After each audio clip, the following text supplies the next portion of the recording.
pour résumer ces liens, il voudrait qu'on lui rappelle quelles sont les obligations vis-à-vis de ses frères qui vont venir acheter de la viande chez lui sur le fait que c'est marqué sur le fronton halal. Donc il a un certain nombre de devoirs. Malheureusement, les informations qui nous arrivent, qui t'arrivent à toi aussi, ça n'est pas toujours respecté. Parfois c'est un piège, c'est un hameçon pour faire ramener des gens, pour leur vendre. Peut-être que c'est faux, mais c'est des informations qui arrivent par voie de presse, etc. Et quelles sont les obligations vis-à-vis du monde non musulman qui l'entoure. Vous avez une administration, vous avez un certain nombre, peut-être même de clients non musulmans qui viennent voir. Qu'est-ce qu'on peut lui dire à ce jeune frère qui va ouvrir une boucherie halal à Toulouse? Donc s'il est engagé dans cette voie-là, c'est qu'il essaye quand même de fournir à la communauté musulmane des produits halal. Il doit être à la mesure de ses responsabilités. Parce que le fait de se coller quand même un qualificatif de al-halal ou la j'assure qu'il une fatwa originale de tout cela, il doit quand même montrer ses performances, il doit quand même veiller, il doit quand même cracher dur pour qu'il puisse réaliser tout cela. Et c'est pour cela le fait qu'il engage ce terme-là, ce qualificatif-là, al-halal, il doit veiller de près à la source de la viande, comment il a acquis cette viande, qui fait chez il doit pas uniquement se contenter du réseau. Et sinon, il doit montrer quand même au consommateur qu'en quoi il fait un effort pour avoir le halal. Mais s'il dit, s'il tranche, إذا كان جازما بأنه حلال يجب il a le devoir d'assurer à 100% ce produit al-halal tel qu'il a été défini في كتب الفقه. Il doit faire un effort, un sur-effort. Mais on a attiré l'attention, et je pense que c'est toi qui as développé ce thème, le fait d'aller vers une boucherie halal, il ne doit pas exploiter quand même ça pour dire que je suis le seul à faire ce produit halal, comme tu viens de dire, il a des États-Unis, pour qu'ils puissent augmenter le prix et à un niveau où les musulmans n'ont pas de choix à faire, ils doivent quand même aller vers lui et ils achètent 10 fois plus, 5 fois plus. Non, le fait d'assurer al-halal,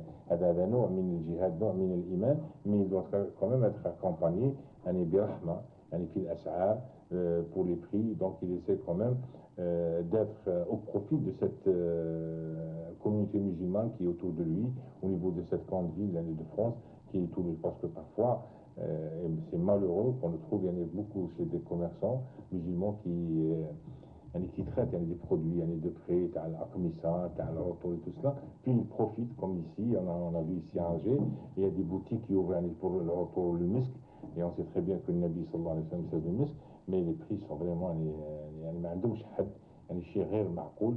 Donc d'un côté il essaie quand même de fournir un produit halal, mais il le casse pas d'un autre côté en essayant d'exploiter un peu la demande qui parfois les serrée, elle n'a pas où aller chercher ce produit. Voilà, moi j'adhère totalement à ces orientations. Écoutez, vous allez mettre sur le fronton de votre boucherie,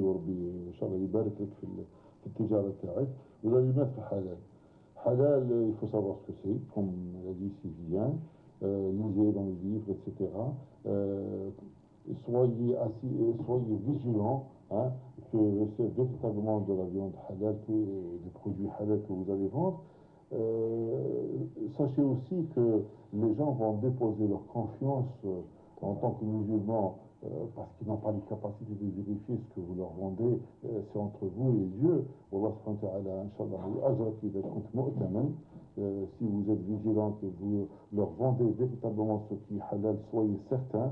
فربي يبارك لك في رزقك وفي بدنك وفي أهلك وفي ولادك إلى غير ذلك.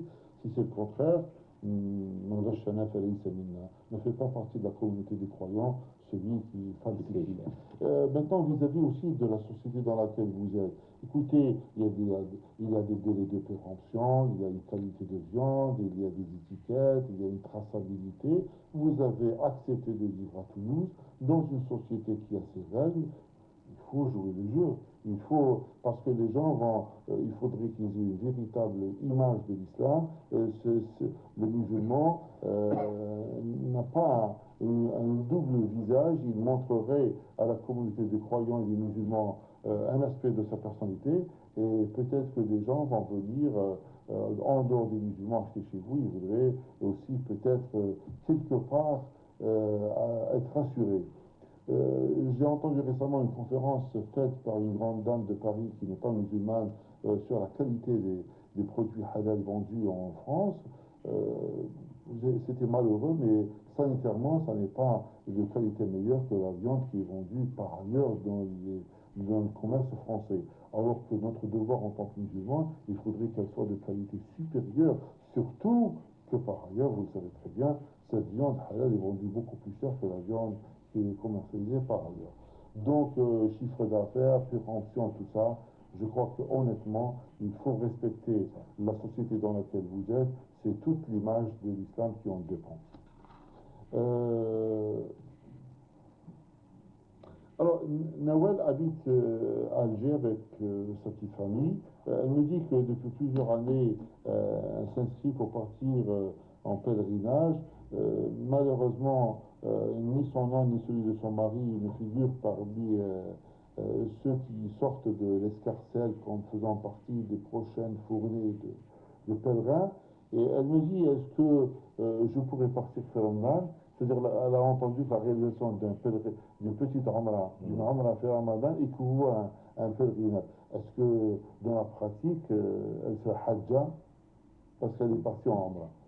Oui, ce hadith existe, qui a été rapporté par un grand nombre de rapporteurs de hadith, et dans lequel il disait يعني من أدى عمرة في رمضان كان كمن أدى حجة معي. Il y a aussi un autre hadith qui parlait aussi de rak'atin fi Quba, équivaut aussi hajja ma'a al-Nabi sallallahu alayhi wa sallam. Là, les ulama, ils sont tout à fait clairs sur cette situation pour dire attention, il faut comprendre ce hadith dans le sens de l'importance de Umrah fi Ramadan, parce que Umrah fi Ramadan, elle implique quand même des efforts supplémentaires, parce qu'on sait très bien, on est en état de jeûne, donc on va faire un déplacement, surtout pour ce que le Fuqaha a appelé Al-Athaqi, ce qui vient en dehors de Mecca, Al-Mukarrama. Donc pour tout cet effort-là, le Nabi sallallahu alayhi wa sallam voulait quand même donner de l'importance à cette Umrah, exceptionnellement par rapport au reste de l'Umrah, pour dire, là il va y avoir l'ajr, une récompense ta hajj. Mais les bienfaits ta al-hajj, il peut quand même tirer bénéfice à travers Umrah fi Ramadan, malgré que d'autres fuqaha ne sont pas tous d'accord sur ce hadith-là, parce que pour certains maîtres de l'école malikite disent que la meilleure Umrah, c'est celle qui va se faire au mois de Rajab. Ils considèrent que Rajab a une importance, ou Yom Shahr Muharram, ou Fardun, c'est un moment de changement total dans la vie spirituelle du Sidna Muhammad sallallahu alayhi wa sallam. Donc on va accepter ce hadith pour dire attention, cela ne va pas dire que quelqu'un qui va faire l'Umrah fi Ramadan, il est dispensé de Hajj. Le Hajj reste quand même fard, ou rukn min al-arkan, mais celui qui va faire l'Umrah, si le hadith il est authentifié par l'ensemble de ceux qui l'ont rapporté, donne cette possibilité aux gens de tirer bénéfice, de tirer profit des bienfaits de الحج لأن ربي يقول في الحج ولكم منافع كثيرة كذلك في العمرة رمضان il va y avoir de المنافع كثيرة. Donc il faut comprendre le hadith dans ce sens-là, c'est pas qu'il remplace الحج. Voilà, j'espère, Inch'Allah, dans les années futures, que votre nom sortira. De toute façon, vous avez promis une intention. Dieu vous rétribuera pour votre intention militaire, au cas de terre. Évidemment, il y a des contraintes administratives qui ne dépendent pas de notre personne. Et par conséquent, Allah subhanahu wa ta'ala, dans son immense justice, on tiendra compte. Alors,